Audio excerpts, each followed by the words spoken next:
सम्पूर्ण मित्रजनहरुमा हृदयदेखि नै हार्दिक नमन व्यक्त गर्न चाहे र आज थोरै प्रसंग मैले लिएर आएको छु। त्यो प्रसंग चाहिँ कस्तो छ हजुरहरूले सुनेर यसो मनन गर्दिनु होला र सही छ गलत छ कमेन्ट पनि गर्दिनु होला भन्ने म आशा र अपेक्षा लिन चाहन्छु। र विशेष गरेर यो लाज र शर्म र तपाईको विशेष गरेर इमानदारी सम्बन्धीको कुरा हो र यो लाज शर्म र इमानदारीले हामीलाई कहाँ पुर्याउँदो रहेछ भन्ने खालको विषय हो। र हामीले कुनै काम गर्न लाग्यो भने त्यो कामलाई त्यो लाजले शर्मले हामीलाई छेक्छ, इमानदारीले छेक्छ कि त्यो छेक्नु भनेको नि तपाई हामी अगाडि बढ्नु नसक्नु हो सबभन्दा मेन कुरो। त्यसले गर्दाखेरि हामी अगाडि बढ्नुको लागि हामीलाई केले छेक्दो रहेछ भन्दाखेरि यो लाज शर्म इमानदारीताले छेक्दो रहेछ।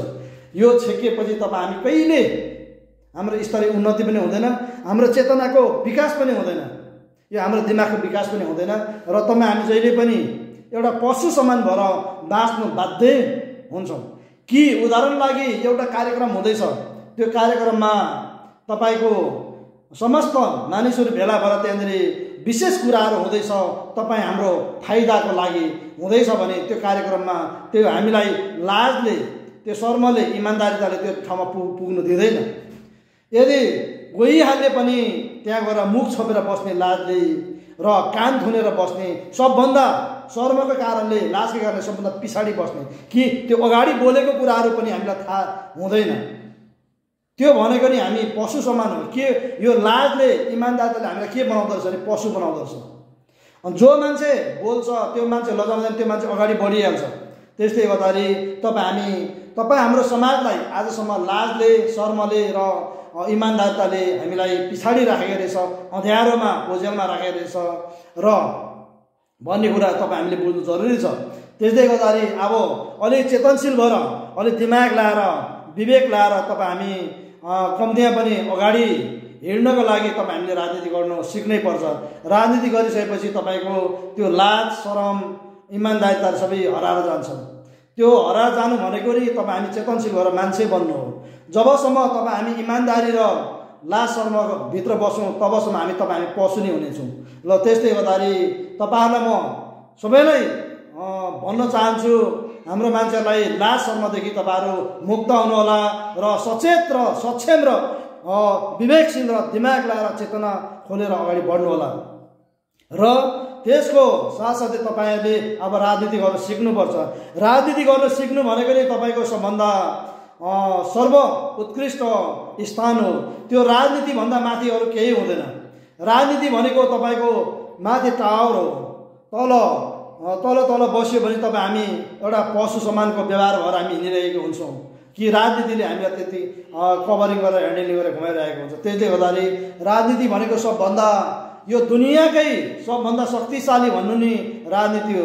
राजनीतिभन्दा अरू शक्तिशाली केही छैन यो दुनियाँमा, यसरी तपाईँले बुझ्नु होला। त्यसले गर्दा तपाईँले जानेर हुन्छ या नजानेर हुन्छ, सिक्नै पर्छ राजनीति गर्न। राजनीति सिक्नु भनेको नि तपाईँको चेतना खुल्नु हो, दिमाग खुल्नु हो र तपाईँ मान्छे बन्नु हो। त्यसले गर्दाखेरि राजनीति गर्न सिक्नुहोस्। राजनीति भनेको एउटा भर्याङ हो, त्यो भर्याङमा मान्छेहरू राजनीति गर्नेहरू चढेर त्यो राजनीति माथि पुगिसकेर त्यहाँको वातावरण मान्छेहरूले अवलोकन अध्ययन गरेर त्यहाँको रहनसहन सबै बुझिसकेको दुनियाँ छ, दुनियाँले बुझिसकेको छ।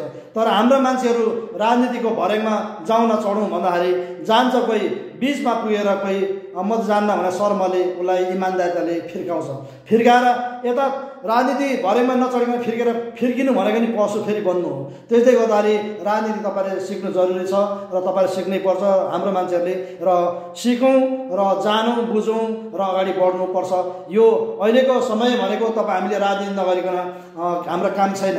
इमानदार भयो भने हामी पशु नै हुनेछौँ र हाम्रो चेतना नै खुल्दैन र हामी कहिल्यै पनि अगाडि बढ्न सक्दैनौँ र दुनियाँ संसारले कहाँ पुगिसक्यौँ तर हामी पशु समान भएर लाज र इमानदारीताले गर्दाखेरि हामीलाई पशु बनाएर राखेको हुन्छ र हामीलाई दुःख पीडा गरिबीले झन् पेल्दै जानेछ।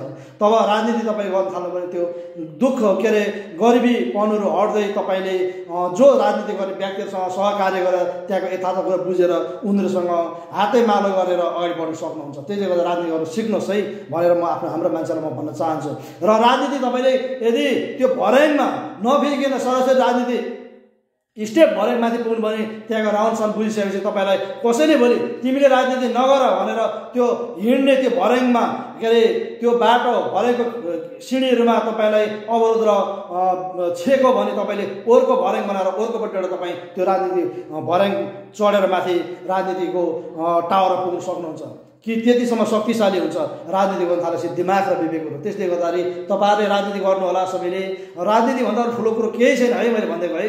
तपाईँलाई थाहा छ राजनीति भनेको सबभन्दा माथि हो। राजनीतिले सबैलाई कन्ट्रोल गर्छ, पुलिसलाई पनि कन्ट्रोल गर्छ, आर्मीलाई पनि कन्ट्रोल गर्छ, डक्टरलाई, पाइलट, इन्जिनियर, के अरे तपाईँको के अरे वकिल, के अरे यो के अरे कानुन तपाईँको लिएर यो तपाईँको मास्टर, के अरे यो जडिया तासे गुन्डागर्दी सारा चिजलाई कन्ट्रोल गर्ने भनेको नि वैज्ञानिक सबैलाई कन्ट्रोल गर्ने भनेको राजनीति शक्ति हो। त्यसले गर्दा सबलाई कन्ट्रोल गर्ने भनेको राजनीति हो। त्यसले गर्दाखेरि तपाईँले जानेर हुन्छ नजानेर हुन्छ राजनीति गर्नै पर्छ है मित्रहरू, हाम्रो मान्छेहरूलाई मैले भनेको। र तपाईँहरू नलजाउनु होला, लजाएर तपाईँ पशु भएर नबस्नु होला, बोल्नु होला अगाडि। जानेर हुन्छ नजानेर हुन्छ बोल्नुहोस्।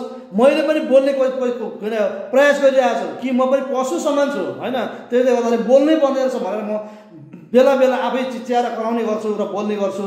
राजनीति गर्नु मलाई नआए तापनि मैले गर्नुपर्छ है भन्ने चाहिँ मलाई त्यो ज्ञान छ। तर मेरो राजनीतिले अरूलाई नछोला, प्रभाव नपारे पनि त म आफूलाई एक्सर्साइज चाहिँ मैले आफूले गरिरहेको छु र तपाईँहरूले पनि गर्नुपर्छ। र पशु समान भएर तपाईँहरू कोही नबस्नु होला, हाम्रो मान्छेहरू सबै राजनीति गरेर अगाडि बढ्नु होला भन्ने तपाईँहरूलाई यो शुभ सन्देश छोड्दै तपाईँहरूबाट अहिले म बिदा हुन चाहे। हस्त, नमस्कार।